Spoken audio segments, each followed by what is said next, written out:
mas a gente já pode ir começando.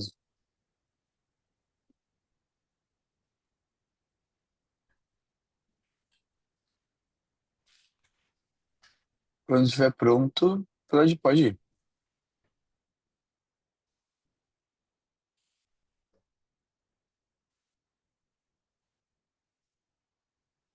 Boa tarde mais uma vez. Cá estou na qualidade de moderador desta sessão. Eh, a- Vamos começar a sessão partilhando o objetivo que nos traz aqui, que é compartilhar experiências, desafios e soluções de energia limpa e sustentabilidade ambiental.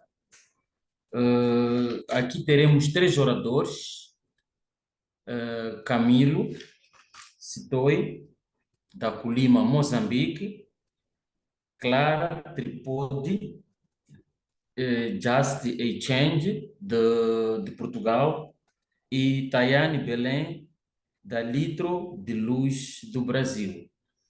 Já agora eu vou dar a palavra ao Camilo Sitoi, da Colima, Moçambique.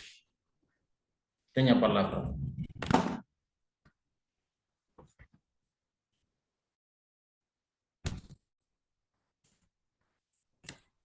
Boa tarde, bom dia. Dependendo do lugar onde cada um se encontra, vão as minhas calorosas saudações. E primeiro, talvez dizer que é com muita alegria, muita satisfação fazer parte desta grande família que é Catalyst Now. E particularmente de estar aqui a partilhar maravilhosas histórias que nós temos, histórias de impacto no âmbito das energias limpas, enfim. Portanto, é um grande prazer para nós fazermos parte desta sessão. E para começar, eu não sei, Hugo, se estão as condições criadas já para podermos ir mais à frente.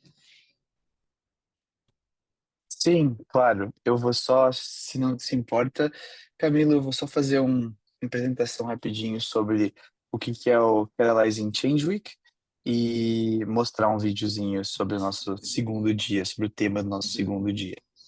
Então, Sim. bom dia a todo mundo.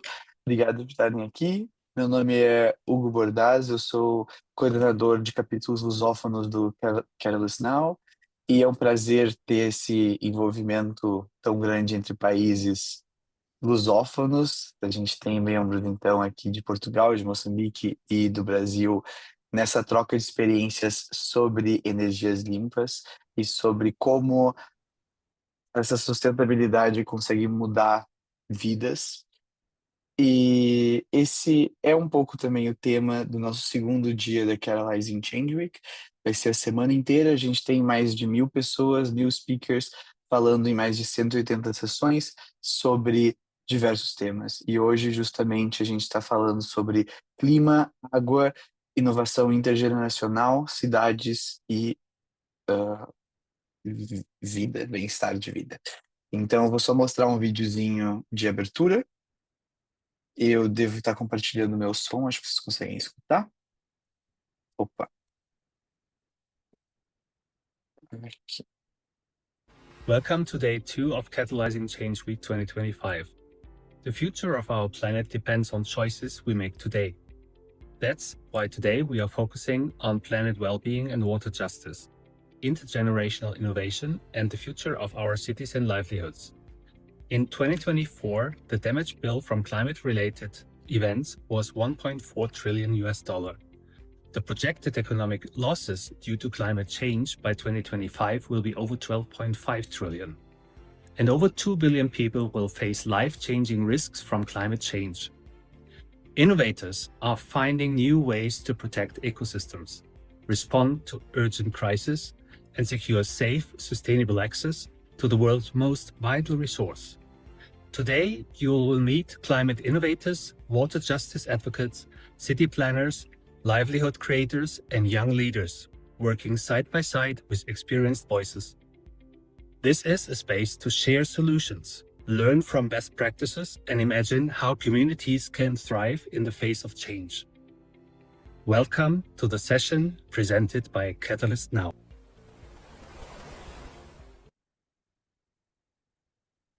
Então, Welcome to the opa.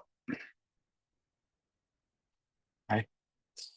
Bom, então, sobre a etiqueta do online, se puderem manter a câmera ligada, se possível, mostrar o nome e a organização no Zoom, mas também pode botar no chat, compartilhar de onde vocês estão falando, ativar o microfone só quando for falar, e se tiver alguma dúvida técnica, pode levantar a mão, entrar no site do Zoom, ou também mandar uma mensagem tanto para mim quanto para a Manuela, e aproveitem, vai ser um espaço de troca muito bonito.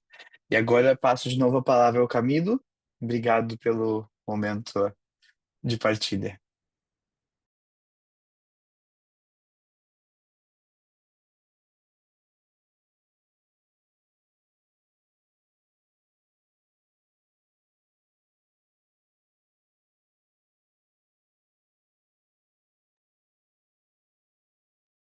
Camilo, consegue nos ouvir?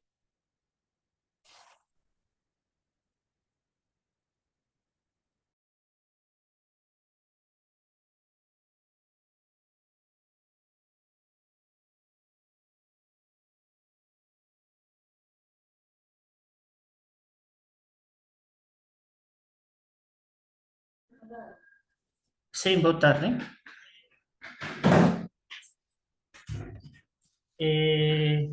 Saudações a todos que estão a nos acompanhar neste momento.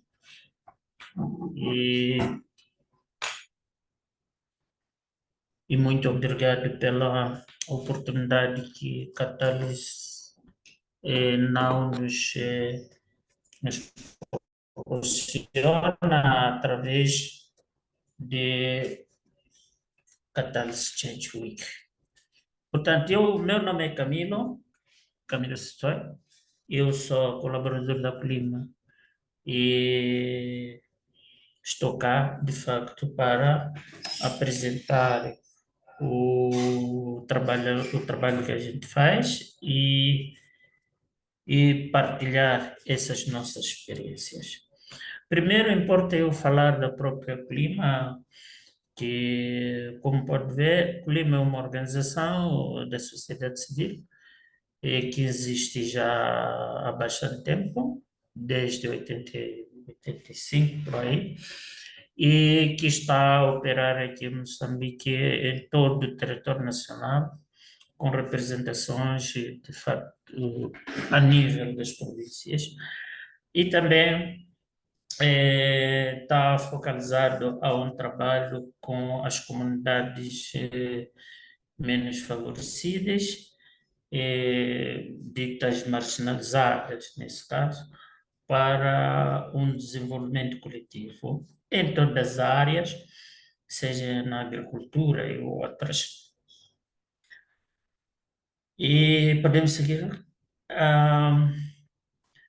A Plima existe com a missão e visão que aí já vem colocado.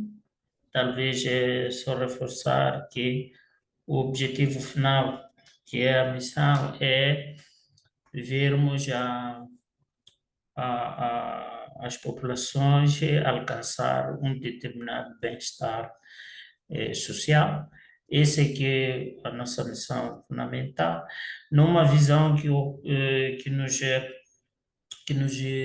como é que diria, nos exige para que nós possamos estarmos sempre dispostos a dar a nossa mão para aqueles que mais necessitam, nesse caso. Então, para o efeito, nós temos alguns pilares estratégicos, que são os pilares que nos orientam, portanto, nas nossas ações, e procuramos ser um bocadinho mais abrangentes, como pode ver no slide a seguir, mais ou menos abrangentes, onde nós trabalhamos com a segurança alimentar, não é? E também no apoio às finanças comunitárias, enfim, em todas essas áreas onde estão aí discriminadas. Então, vindo já ao tema de hoje, no slide a seguir, importa nós falarmos sobre fogões melhorados. Este é um mini tema de um tema maior, não é? E onde nós focalizamos nos fogões melhorados as boas práticas de cozinha limpa, e o que isto nos remete a uma reflexão muito mais grande do que apenas os títulos aí apresentados. E para podermos melhor percebermos isso, vamos um pouco contextualizar aquilo que na verdade, Moçambique, não é? E o que é a prática de cozinha desde os tempos remotos até cá. Então, para podermos melhor entendermos onde é que se enquadra essa coisa de boas práticas cozinha limpa. A seguir. Bom, primeiro importa informar que Moçambique está atualmente com uma população que vai aos 33 milhões, não é? Onde se encontra 80% dessa população tem como fonte de energia para a cozinha, para outras aplicações, a biomassa, seja em forma de lenha ou mesmo de carvão vegetal.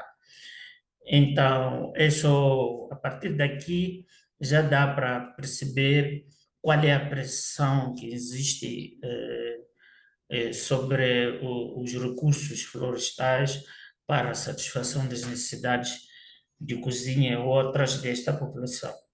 É uma pressão enorme. Então, por via disso, há uma tendência desenfreada, posso assim dizer, em que as populações, além das populações procurar esse recurso para o consumo próprio, também aproveita-se deste recurso para fazer negócio, o que acaba não dando espaço para um controle desse recurso ao nível das florestas ainda prevalecente. E como consequência disso, atualmente nós registramos erosão, que resulta dessa exploração desenfreada, e também estamos a registrar alterações no próprio clima, embora a nível global isso se faz sentir, mas aqui em Moçambique em particular incide bastante efeitos dessas mudanças climáticas. Importa eu dizer que desde os anos 2000 para cá, Moçambique tem sido ciclicamente assolado por vários eventos climáticos, tais como ciclones, não é? Cheias ou inundações, e também essa coisa de erosão, não é? Então, isto tudo como resultado das mudanças climáticas de um lado, mas também dessa devastação que a gente presencia sobre as nossas florestas. Portanto, há uma pressão muito grande sobre este recurso.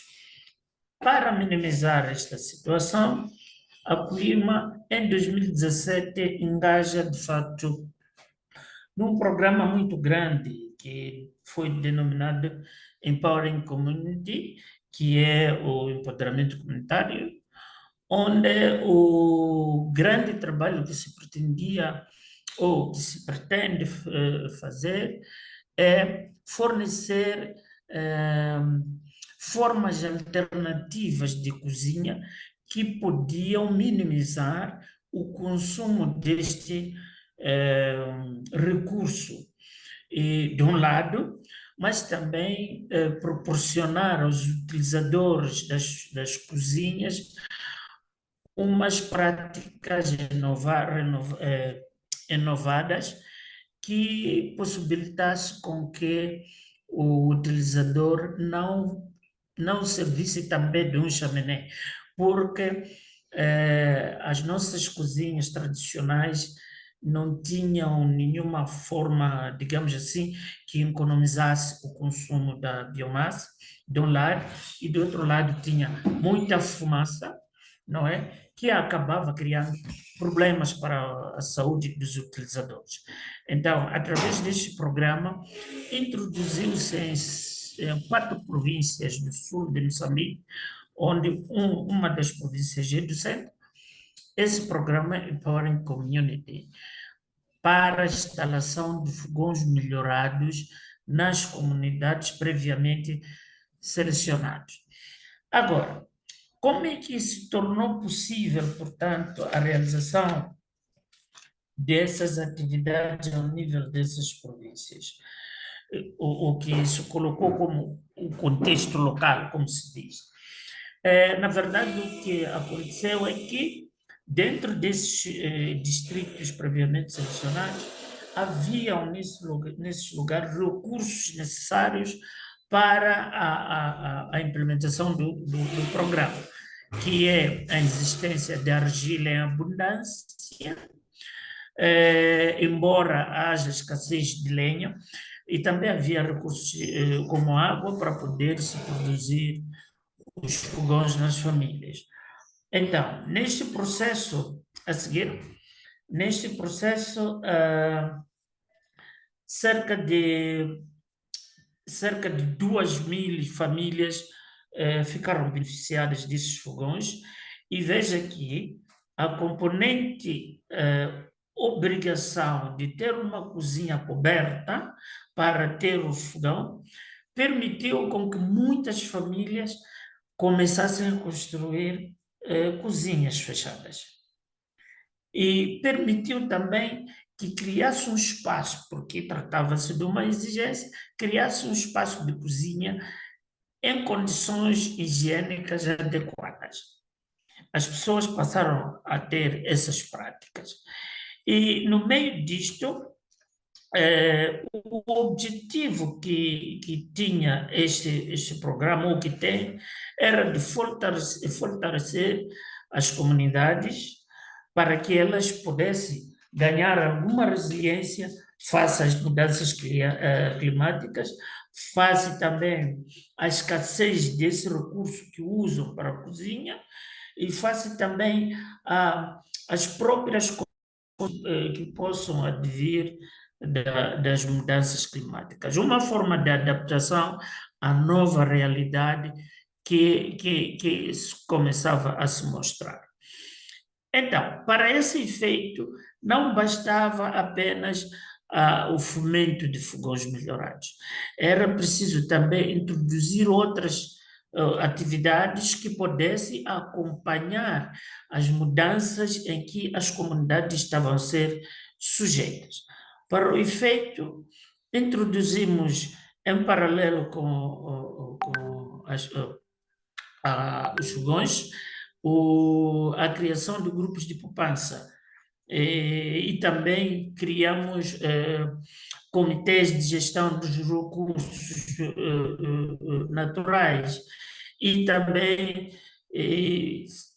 demos alguma atividade na área de restauração, nas áreas onde tinha recursos marinhos, como mangás e tudo mais, para a restauração do mangal, bem como também para replantio desse mangal que já ficava escasso. Portanto, essas todas as atividades tinham como objetivo fundamental tornar essas comunidades fortalecidas e economicamente, tanto também ter capacidade de resistir há vários eventos climáticos que já se mostram preocupantes dentro das comunidades visadas. E, por fim, nós entendemos esta ação como uma ação inovadora e temos uma comunidade de 25 que é o espelho daquilo que foi o sucesso de Empowering Community, onde cerca de 90% da população local usa fogões melhorados e tem novas práticas do uso de fogões. Para finalizar, Hugo, desculpem, dizer que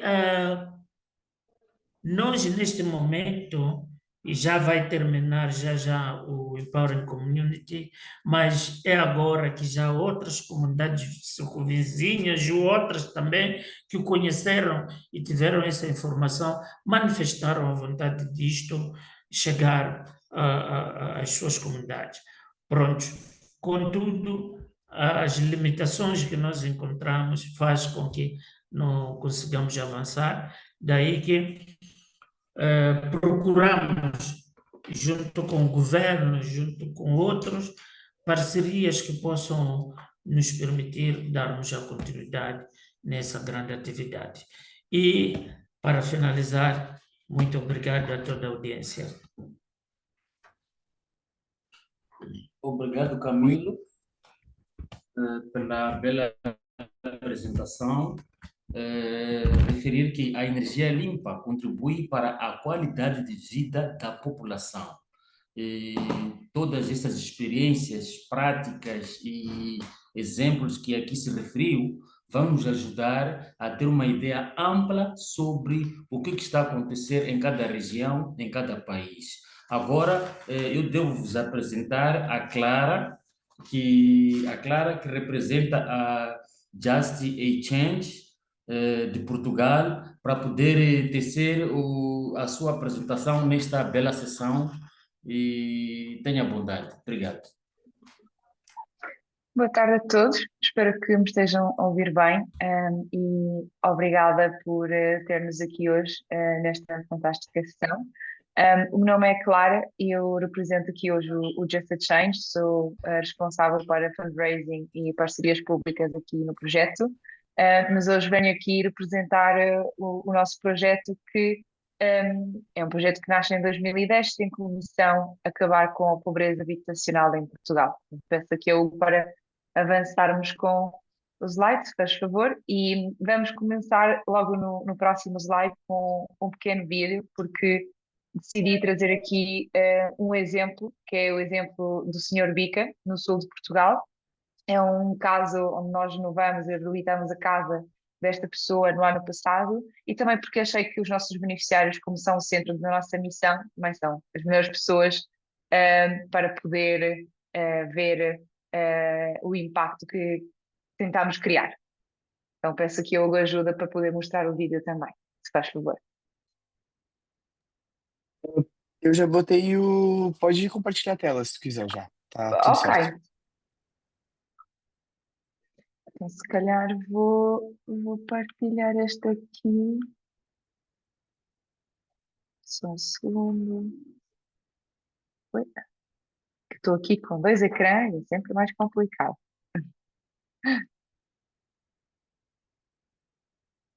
Oi.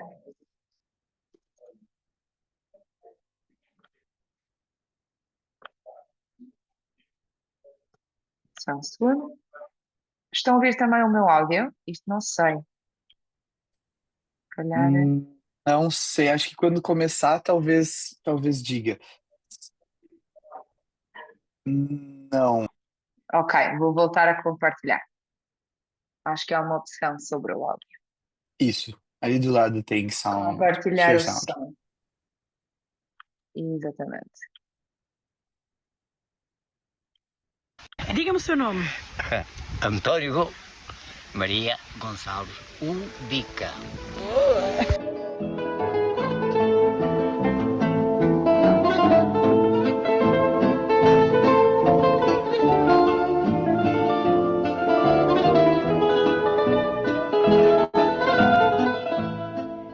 Sofia, tenho 21 anos e estudo gestão.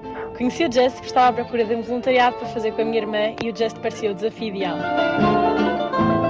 Era uma obra desafiante e o BIC era um beneficiário que não estava muito receptivo à intervenção, por isso sabíamos que ia ser um grande desafio. Notou-se desde logo que o BIC era um beneficiário falador, mas nunca achámos que se fosse abrir tanto. Adorava contar histórias, piadas e tentávamos fazer um challenge. Ensinou-nos a apanhar feijão, que é o seu trabalho durante o verão, e apesar de alguma hesitação inicial, esteve presente na obra, sempre entre os voluntários e a fazer todos rir. Estamos aqui a fazer uma cozinha, sim, uma casa de banho, fizeram o teto falso todo, O que está a achar da malta desta obra? todas impecáveis, Todas? todas. E os rapazes?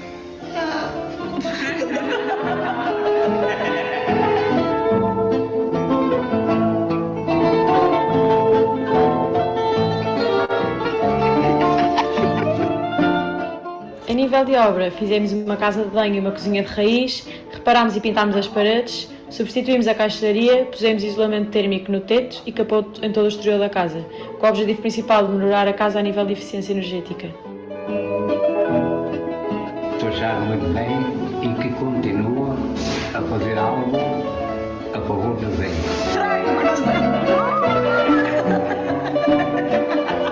Você não comigo é maluco? Tá, vou parar de partilhar e peço ao Hugo para voltar a partilhar a apresentação. Obrigada. Pronto, queria aqui trazer as palavras do Bica para poder começar a falar e podemos passar já para o próximo slide sobre o problema que nós tentámos resolver aqui em Portugal, ou seja, a pobreza habitacional em Portugal ainda afeta mais de 6% da população. Estamos a falar de casos em que as pessoas têm problemas estruturais, falta de insalubridade, mais condições de higiene, mas sobretudo também pobreza habitacional é sinónimo de pobreza energética. E o problema em Portugal ainda é um problema por resolver, e daí o Just a Change ter esta missão. Passando ao próximo slide, temos aqui uns números que queria partilhar convosco, que trago sempre quando falo da nossa missão, e se calhar aqui destacar este 25%, porque apesar de Portugal não ter invernos muito rígidos, como outros países na Europa, o excesso de mortes no inverno aumenta de 25%. E este número é assustador, e daí a nossa missão ser, de facto, para acabar com a pobreza habitacional em Portugal, para poder restituir vidas dignas às pessoas, os beneficiários do nosso projeto. Passando para o próximo, aqui podem ver qual é que é a nossa missão, ou seja, reabilitar casas, reconstruir vidas. O nosso objetivo é reconstruir, reabilitar a casa dos nossos beneficiários, tendo esse cuidado para poder garantir uma casa segura, uma casa que uma pessoa possa de facto chamar e sentir-se em casa, onde não é só a casa ser reabilitada, mas que a casa seja um ponto de partida.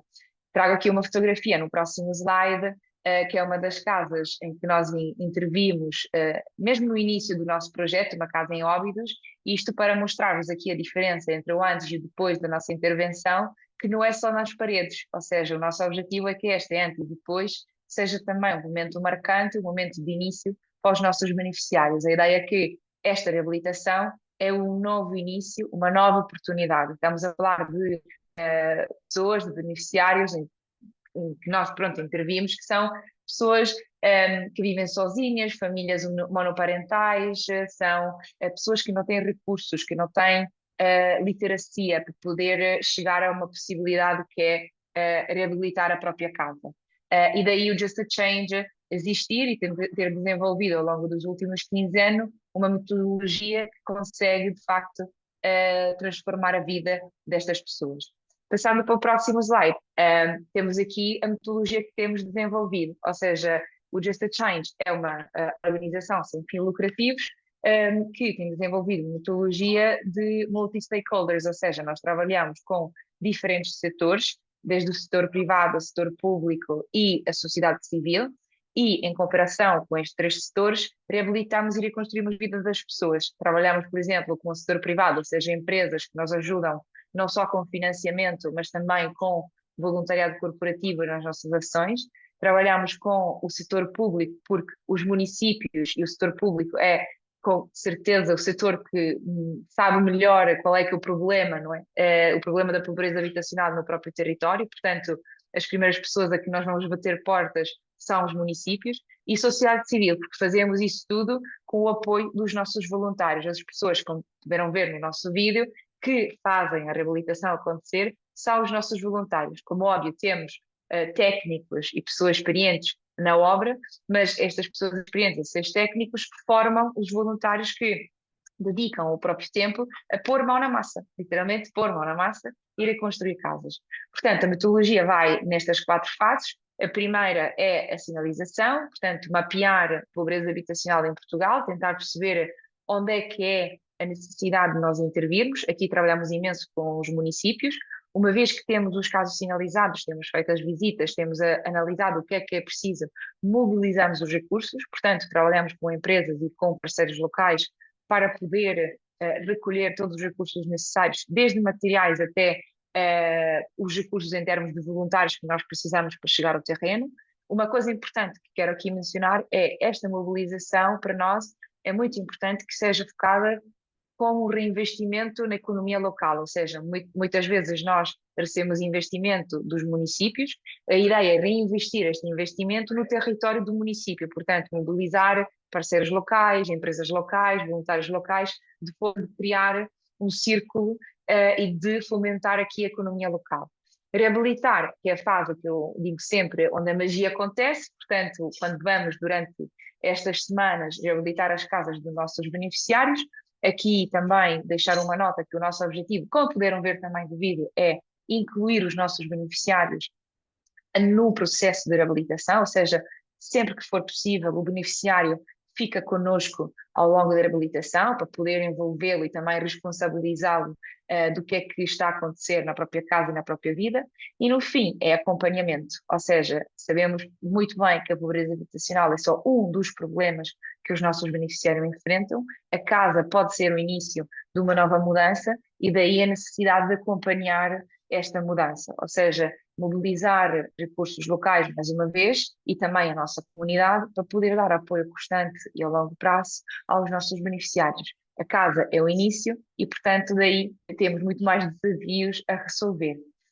Passando para o próximo slide, como é que nós fazemos isso acontecer? Temos vários programas de intervenção, temos 4 hoje em dia, alguns destes são focados mais na nossa comunidade, Camping, Turn-Up e Bootcamp, onde nós trabalhamos com os nossos voluntários durante os semestres universitários ou durante a pausa das universidades.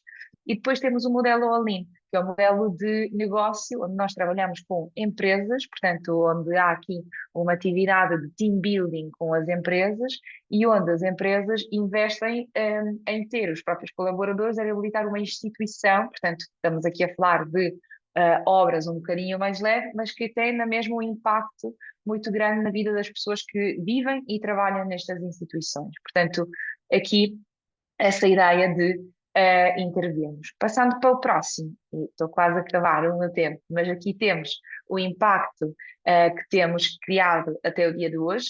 Deixar também aqui uma nota, pronto, aqui podem ver no mapa de Portugal, o nosso objetivo é estarmos em todos os municípios do país. Até hoje estivemos em mais de 40, com mais de 500 casas reconstruídas, aliás, casas reabilitadas e vidas reconstruídas, e mais de 280 instituições. Aqui o objetivo é, nos últimos anos, nós temos mais e mais andado a fazer alterações na nossa metodologia de reconstrução e a estar mais e mais perto também ao conceito de pobreza energética, que está diretamente ligado com o conceito de pobreza habitacional. Portanto, aqui temos desenvolvido imensas parcerias com projetos locais e parceiros nacionais que nos têm ajudado também a ter essa noção de o que é que significa conseguir dar uma casa mais fresca durante o verão e mais quente durante o inverno, sem ter que adicionar custos adicionais nos custos dos nossos beneficiários. O objetivo é que os nossos beneficiários se sentam bem, mas também não é mudar um estilo de vida que depois elas não podem sustentar. Portanto, esta atenção a conseguir dar uma casa segura, uma casa digna, uma casa que deixe o nosso beneficiário sentir-se confortável e bem. No último slide tem aqui a nossa rede de parceiros que nós temos conseguido desenvolver e assumo que haja mais um, não sei se me lembro bem, da apresentação, haverá não sei se há um último slide que é mais sobre as formas, pronto, as formas de nos apoiar, mas como óbvio, a forma de nos apoiar é falar do tema, antes de mais, não é? Falar do tema da pobreza habitacional, o que é que significa pobreza energética, apoiar-nos no sentido de criarmos aqui interligações e parcerias, mas também somente ir ao nosso site ou seguir-nos nas nossas redes sociais é uma ajuda, porque ajuda já a criar aqui um movimento.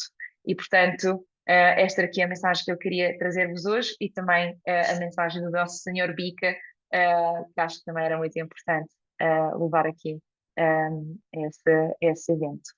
E é tudo do meu lado. Muito obrigado, Clara. Como bem disse, que a pobreza habitacional é o sinônimo da pobreza energética, e o senhor Bica foi um dos beneficiários que vimos aqui, que ele se beneficiou da reconstrução e reabilitação. E, e também referir que a sinalização, mobilização e reabilitação e acompanhamento é a vossa metodologia, e agradecemos pela experiência aqui dada. Agora eu vou convidar a Tayane Belém, da Litro de Luz do Brasil. Tenha bondade. Obrigada, Camilo. Bom dia, pessoal. Obrigada pelo convite. E bem, me chamo Flávio. Tayane. Desculpa, Flávio. Perdão. Perdão, Flávio. Flávio. Mas obrigada pelo convite. Me chamo Tayane, estou à frente da área de marketing e parcerias aqui do Litro de Luz Brasil. E vai ser um prazer contar para vocês um pouquinho sobre a nossa organização. E pode passar, por favor. Eu estou com o comando da tela? Não sei. Não, tá comigo. Pode me perguntar que eu passo. Tá ótimo, obrigada. E, bem, antes até de falar quem nós somos, o que nós fazemos, a gente gosta sempre de trazer o porquê nós existimos, qual a causa que nós estamos inseridos. Hoje, cerca de quase 700 milhões de pessoas não têm eletricidade a nível mundo. Aqui no Brasil, são cerca de 1,7 milhão de pessoas que não possuem esse acesso. E trazendo esse recorte ainda mais para a nossa atuação, são cerca de 2 milhões de pessoas que não possuem acesso à iluminação pública. Então, são pessoas que, para chegar até as suas casas, passam por ruas, vielas completamente no escuro. Crianças, jovens que são impedidos de, enfim, ter a sua rotina noturna em sua comunidade, porque está completamente tudo no escuro. São muitas, né, as problemáticas que a falta da iluminação acaba trazendo para essas comunidades. E, por último, cerca de 16% da matriz elétrica no Brasil é a solar. E daqui a pouco vocês vão entender por que eu estou falando da solar. Pode passar, por favor. Então, o Litro de Luz é uma solução inovadora, está presente em cerca de 15 países. Então, além do Brasil, tem Moçambique, tem Angola, tem, enfim, outros países também na Europa e também aqui na América. E todos levando a energia solar para comunidades, para iluminar comunidades que não possuem um acesso adequado. Ou que não possui, ou que possui de forma precária.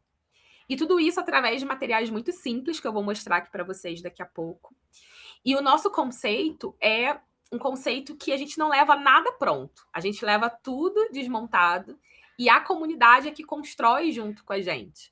Eu costumo falar que essa é a grande cereja do bolo, porque de nada adiantaria a gente chegar lá com uma solução inovadora montada e que eles não soubessem, né? Que a gente não soubesse o que tem ali dentro. Então, essa parte do nosso processo é uma parte muito importante, que faz com que os moradores eles também participem de toda a instalação, até mesmo da manutenção das soluções. Então, hoje, grande parte da manutenção é realizada também pelos moradores. Pode passar, por favor. E como que tudo isso surgiu, né? A inspiração do movimento foi com esse senhor aqui, que ele se chama Alfredo Moser, ele é um brasileiro. Ele é um brasileiro e ele, lá em 2001, ele inventou a lâmpada de Moser. Ele colocou essa garrafa PET com água e alvejante no telhado. Foi um ano que aqui no Brasil estava passando, né? Tinham os apagões. Então, durante o dia, a gente ficava sem energia, sem iluminação, né? Completamente no escuro. E ele tinha uma mecânica e ele queria continuar trabalhando na mecânica dele. Então, ele fez isso. E na primeira foto mostra como que fica essa lâmpada de Moser dentro de um ambiente. E isso ficou, pode passar, por favor, Hugo. Isso ficou mundialmente conhecido, e tanto que em 2011, 10 anos depois, um filipino, ele, né, por conta de alguns eventos climáticos que as Filipinas estavam passando, ele, inspirado na solução do Alfredo Moser, ele fundou o movimento Liter of Light, já trazendo alguns componentes que a gente tem hoje. Aqui no Brasil, a gente sempre fala que retornou para o Brasil, já que a inspiração foi de um brasileiro, em 2014.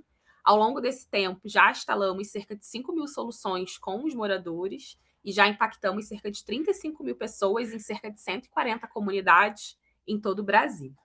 Pode passar, por favor. Aqui são alguns prêmios e reconhecimentos, redes que a gente participa. Não vou me prolongar muito aqui. Pode passar, por favor. E quais são essas soluções que nós levamos, né, que nós montamos junto com os moradores? A primeira delas é o poste solar, que é uma solução fixa e de iluminação externa, ou seja, fica ali fixo na rua em ruas da comunidade. Quando a gente vai em uma comunidade, a gente instala cerca de 30 soluções como essa daqui, e a comunidade faz tudo junto com a gente. Então, cavar o buraco, fazer o concreto para fixar essa base, montar a solução, tudo isso a gente faz coletivamente. E o que tem, né, de componente nessa solução? Toda a estrutura é de cano PVC. Lá no topo nós temos a placa solar, que é o responsável, né, por captar essa irradiância. Dentro ali, abaixo da placa, tem uma caixa, que é uma caixa hermética. Tudo que fica ali dentro fica bem protegido, porque ali dentro temos a bateria e o circuito. Então, como que essa solução funciona? Durante o dia, essa placa vai receber essa iluminação. Então, não precisa estar um sol super forte, basta que tenha, né, essa iluminação vinda do dia. E vai carregando a bateria que está dentro dessa caixa. Durante a noite, assim que escurece, a placa deixa de receber essa iluminação e automaticamente o circuito dá o comando para o LED acender, que é o que está ali na ponta. Tá? Então, não precisa o morador acender a solução, nem a gente aqui do Litro de Luz acionar nada. Essa solução, ela ilumina de forma automática. E esse ciclo, ele se repete todos os dias. Durante o dia, a placa carrega a bateria e durante a noite, o LED acende. Tá? Pode passar, por favor. Essa aqui é uma outra solução, entendendo muito a realidade de comunidades brasileiras, que em muitas comunidades, como, por exemplo, comunidades na Amazônia, as casas são muito afastadas umas das outras. Então, às vezes, de uma casa para outra, é necessário que o morador ele caminhe ou até mesmo que navegue por cerca de 30 minutos. Então, aquela outra solução, nós precisaríamos instalar muitas soluções para iluminar esse caminho. Então, entendendo a realidade dessas comunidades, nós aqui, né, do próprio Litro de Luz Brasil, trouxemos o lampião, que é uma solução móvel e de iluminação, tanto interna quanto externa. Então, com essa daqui, o morador ele consegue utilizar, assim como mostra aqui na foto, dentro de casa, então, para cozinhar, para, né, estudar, para iluminar ali enquanto eles estão fazendo as atividades noturnas dentro de casa, ou se eles precisam caminhar pela sua comunidade, ele vai segurar por essa corda, e aí o LED, né, ele vai virar, e aí ele vai conseguir iluminar por onde ele está caminhando. Então, essa solução aqui, a gente trabalha muito em comunidades ribeirinhas, comunidades indígenas, quilombolas, no sertão nordestino, a gente trabalha bastante com essa solução.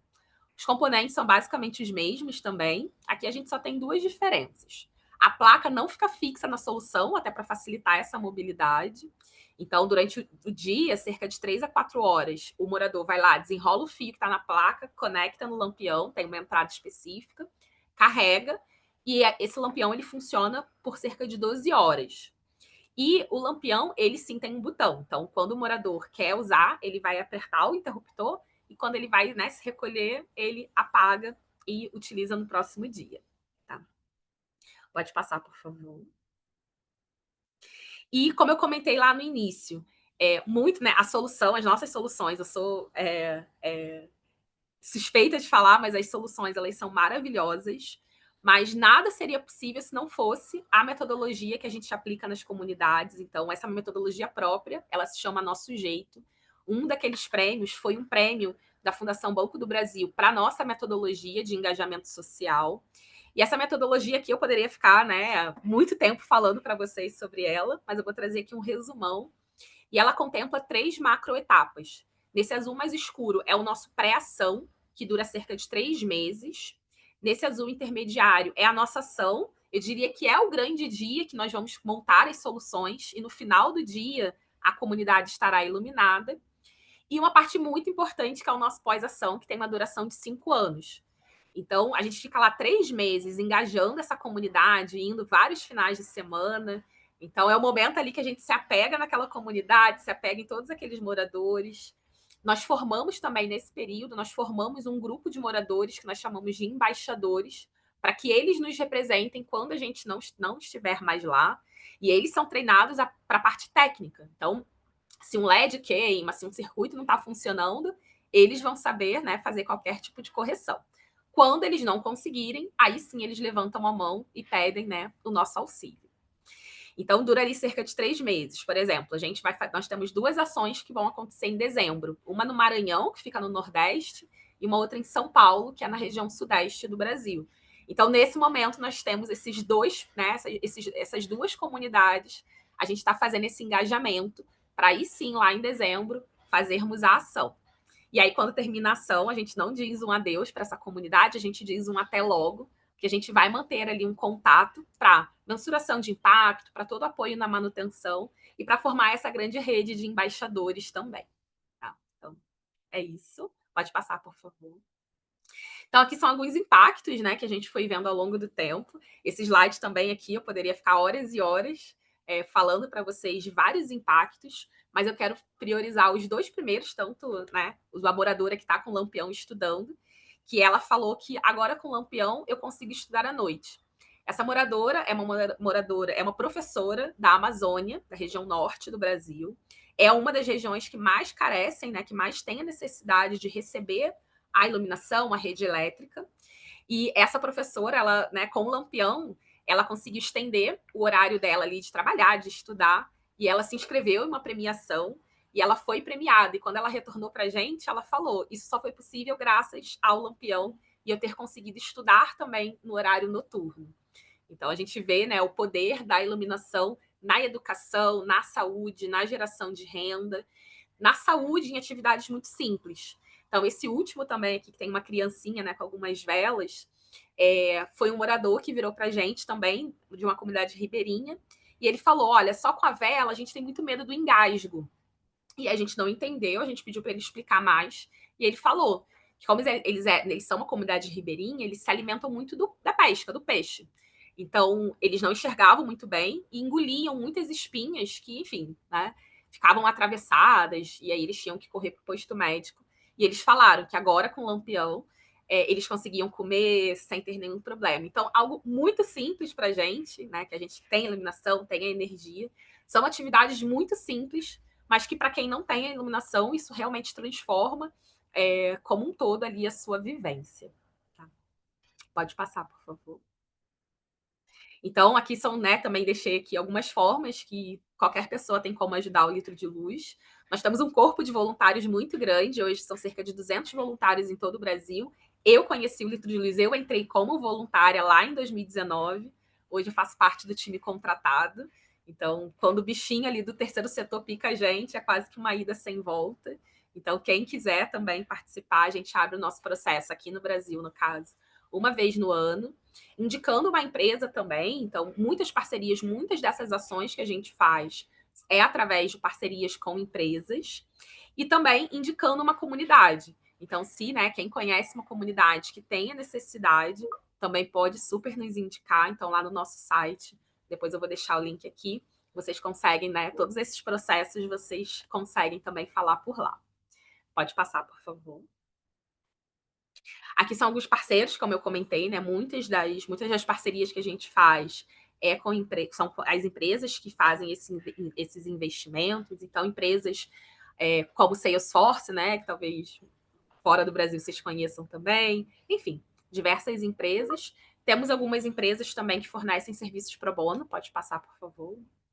Então, como a Azul Linhas Aéreas, que é uma companhia aérea aqui no Brasil, que também possibilita que a gente transporte tanto voluntários como embaixadores para outras ações, fora outros parceiros pro bono também. Pode passar, por favor.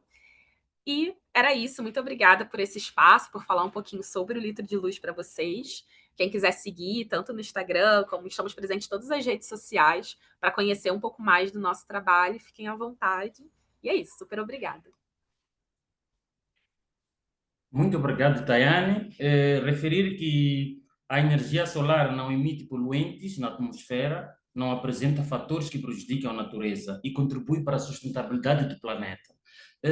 Eu também posso frisar aqui alguns dos importantes aspectos que se referenciou na sua apresentação, tal como esta estratégia do Sr. Alfredo Moser, por acaso é uma boa inovação, e gostaríamos que tivéssemos mais subsídios, talvez é possível também seguirmos essa tecnologia, porque cá estamos mesmo para isso, e referir também que a vossa metodologia de buscar soluções, aproximação, formação dos embaixadores, são os beneficiários, a ação e a apoiação também fazem parte de um processo sustentável para um projeto desta natureza.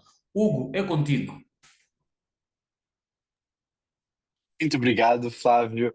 Queria agradecer ao Camilo, à Clara, à Tayane pela incrível apresentação. Acho que é muito bonito ver tanto como todos vocês par- fazem com que a comunidade participe. Eu acho que isso é uma coisa que a gente fala muito em inovação social.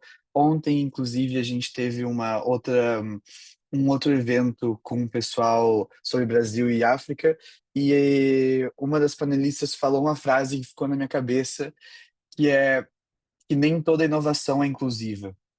Então, acho que é muito importante a gente trazer isso tanto para o Catalyst como para tudo, e dá para ver que vocês fazem exatamente isso e trazem a comunidade para participar, porque senão realmente o impacto não é o mesmo, e a resposta não é a mesma, e é muito fácil, talvez, arrisco dizer até, essa ideia um pouco norte global de inovação, só de dar e sem participar e sem criar uma rede sustentável, né? Então, acho que essa criação de inovação sustentável é muito importante e é uma coisa que a gente está vendo ao redor dos países lusófonos, e muito bonito mesmo ver o trabalho de todo mundo. E como sei que o nome é sobre energias, mas acho que o que realmente conecta todo mundo é a mudança na vida dessas comunidades. Então, tanto pela casa, pelos fogões, pela luz, todas essas coisas que nem a Tayane falou, que são, às vezes, para nós, que temos vários privilégios, é muito simples. É que nem o exemplo do peixe, assim, a gente não se dá conta, não passa no dia a dia na nossa cabeça, mas é muito bonito de ver que tem gente trabalhando com essa inovação sustentável. Então, eu queria abrir agora um pouco para discussão. Se alguém tiver alguma pergunta por parte da audiência, mas também se vocês quiserem falar uns com os outros também entre os speakers, deixo aberto. Eu tenho, na verdade, até uma pergunta que é mais para todo mundo, para quem quiser responder, que é como é a resposta inicial das pessoas que vocês chegam, né? Porque que nem a, todo mundo comentou aqui, tanto a Clara com os municípios, a Tayane também, que as pessoas podem sugerir comunidades. Quando vocês chegam e apresentam, como que, como que é a primeira resposta das pessoas? Eu posso... desculpa, Oh, Diana. Posso comentar. Então, Eu é, queria seguir a ordem de apresentações. força. É, pronto, quando nós apresentamos as nossas propostas junto aos governos locais ou à população, a recepção de facto é bastante boa, onde a população manifesta o agrado de receber. E há uma coisa, e eu acredito que isso é característico de Moçambique, é, as populações, quando traz alguma inovação, algum projeto, ok, são receptivos e eles querem ver a coisa, não é? E querem ver e querem participar e querem se sentir envolvidas. E acredito eu que seja, talvez seja essa maneira de ser das nossas comunidades que faz com que, com o passar do tempo, apropriam-se, portanto, daquela atividade que ali foi colocada. Então, é mais ou menos assim. Embora há casos que talvez não são insignificantes, mas que talvez merecem ser aqui salientados, e isso vai de posto administrativo para outros lugares, onde talvez possamos encontrar alguma dificuldade inicial para a implementação de um projeto, com uma série de questionamentos e talvez até exigências, mas muitas das vezes isso só ocorre em situações em que há pouca informação no seio dos dirigentes sobre uma determinada atividade. Mas para vários lugares, a implementação, de facto, não tem tido grandes dificuldades de acontecer. Agora, antes, talvez, queria aproveitar essa minha intervenção para falar com a Tayane. Interessante, quando fala de o projeto Litro de Luz, né? É muito interessante porque nós, no âmbito do Empowering Community, tivemos o componente também fornecimento de luz alternativos nessas comunidades, uma vez que são comunidades que não se beneficiam ainda da rede elétrica nacional, não é? Então, há uma necessidade de ter uma energia alternativa para a iluminação. Nós podemos fazer esse trabalho, porém, não na dimensão que a Tayane esteve aqui a se referir. E veja que isso trouxe mudanças que são dignas de reconhecimento, porque muitas crianças passaram já a fazer suas lições noturnas, trabalhos de casa, os TPCs, e também fez com que as famílias pudessem ter mais tempo de conversa durante o período noturno. Então, o impacto disso foi grande, de tal modo que havia ou há uma necessidade de podermos estender ainda mais essa ação. Portanto, gostava talvez que em off pudéssemos mais tarde termos alguma forma de interagir, de modo a sabermos como é que essa vossa tecnologia de energia para iluminação pode chegar cá, ou podemos criar alguma parceria para podermos indicar mais comunidades que não tão já poderão ter a oportunidade de ter iluminação, porque temos muitas comunidades nessa situação. Gostava mesmo que no final dessa conversa pudéssemos ter esse diálogo, talvez criávamos aí uma parceria que permitisse levarmos essa luz para os que mais precisam. E obrigado.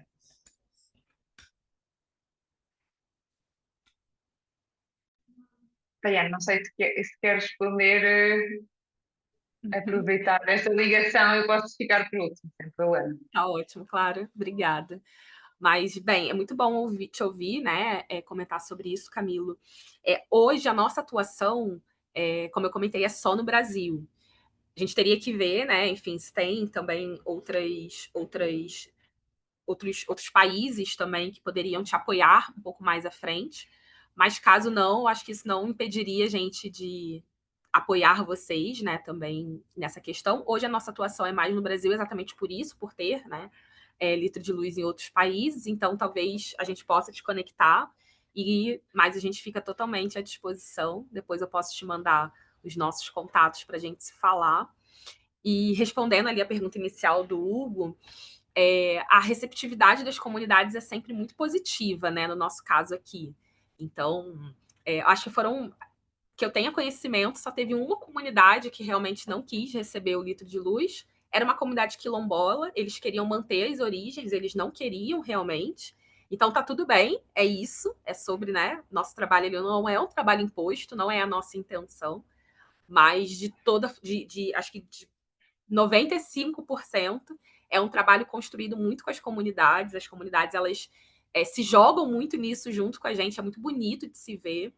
O nosso trabalho, ele não tá, né, não tem nenhuma ligação ali, não, a gente não precisa pedir nenhuma autorização para o poder público.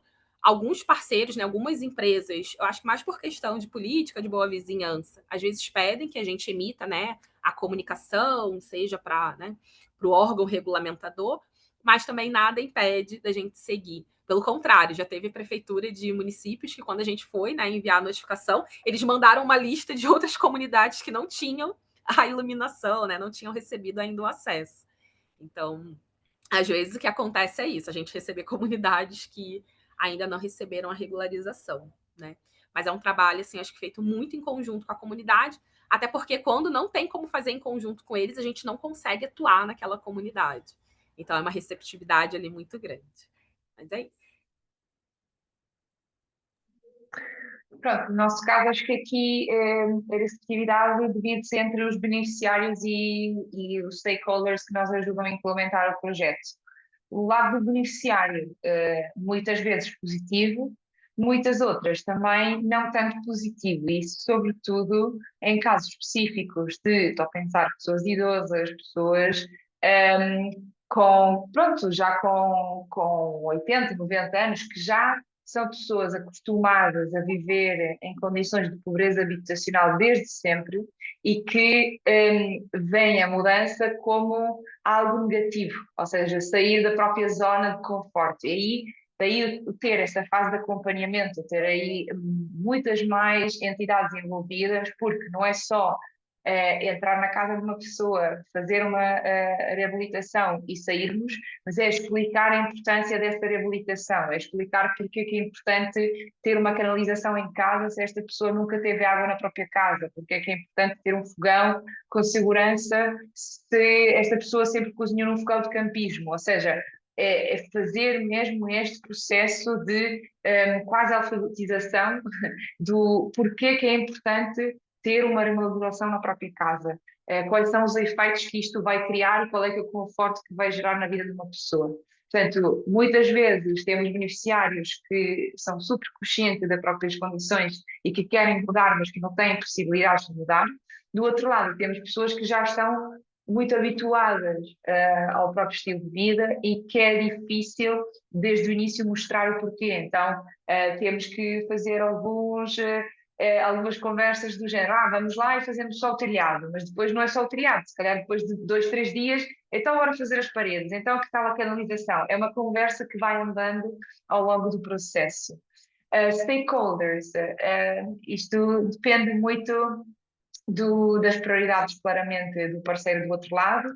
É claro que a habitação tem sido um tema aqui na Europa muito importante na agenda política, e ainda por cima, as casas onde nós intervimos não são casas que são, digamos assim, tratadas, suportadas para outros investimentos, porque nós investimos em casas privadas. Não são casas públicas, não são casas casas privadas de pessoas carenciadas. Portanto, é um target muito específico. E muitas vezes os municípios não conseguem lá chegar, apesar de querer. E nem com fundos públicos e com fundos do município em si, porque não está em forma, porque custa muito encontrar um empreiteiro, há uma grande falta de empreiteiros também, e de mão de obra. Portanto, ter este projeto como se fosse um one-stop shop, uma solução ready to go, ajuda muito. Portanto, uma vez que a metodologia é explicada, uma vez que é explicado que nós lá chegamos e fazemos o trabalho todo, muitas vezes somos bem aceitos. Outras vezes não é prioridade e, portanto, é tentar mais à frente, um outro ano, e voltar a atacar o mesmo município, porque casos de pobreza habitacional há no país todo. Portanto, sabemos que a necessidade existe. Muito obrigado, Clara. Obrigado, Tayane. Obrigado, Camilo. Muito, muito bom ouvir de vocês. E realmente é muito interessante. Eu acho que é uma pergunta um pouco pessoal também, porque eu estudei antropologia e essa parte do início, da chegada, de criar reporte com as pessoas que tu quer trabalhar, não é fácil, mas então é bem interessante de ouvir de vocês. Eu não sei se alguém da audiência tem alguma pergunta, vi que o pessoal já saiu. Se tiverem alguma pergunta, podem levantar a mão. Não sei, Manuel, a Nathalie, José.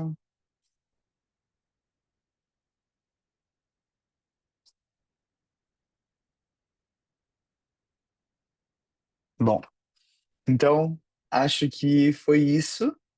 Agradeço muito a vinda de vocês, obrigado por toparem essa. Às vezes no Catalyst a gente fala mesmo que é qualidade antes de quantidade, e criar essas pontes é muito bonito de ver realmente como os membros entre si, vocês mesmos, ou o pessoal que está vindo participar, consegue se conectar assim. Então é muito, muito bacana mesmo. Muito obrigado, pessoal. Deixo o convite para as próximas sessões. Hoje a gente tem várias. A gente tem ainda amanhã é o lançamento do capítulo de Angola, que o Manuel vai participar, inclusive, ele está aqui na audiência. A gente ainda tem vários eventos acontecendo, então fica aberto o convite. E muito obrigado. Boa tarde, bom dia, boa noite, dependendo de onde vocês estão. E é Obrigada. isso. Obrigado, pessoal. Adeus. Tchau, Obrigado. tchau. Obrigada, tchau, tchau. Tchau, tchau. Yeah.